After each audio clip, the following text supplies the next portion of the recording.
Qatar's neighbors have given officials in Doha conditions for ending the month-long boycott. There is a political and economic boycott. They will continue until Qatar changes its policy for the better. We all hope for that. After the meeting in Cairo, the foreign ministers of Qatar's four neighbors said officials in Doha are refusing to comply with their conditions.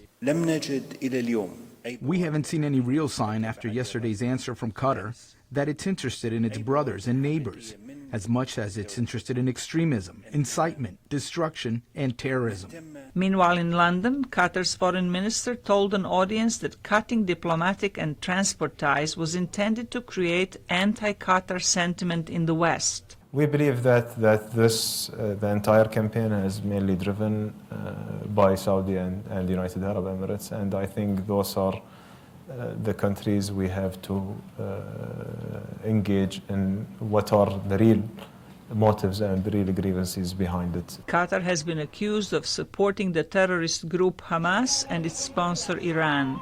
Its neighbors say the government in Doha also has turned a blind eye to its citizens' private donations to jihadist groups. Bahrain's foreign minister said any country that shelters terrorism will face similar condemnation. For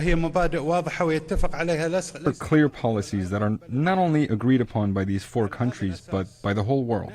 So we have a responsibility to stand against terrorism, against Islamic State, terrorism from Iran and others. Western countries are concerned that a prolonged dispute between Qatar and neighboring countries could cause unrest in the already volatile region.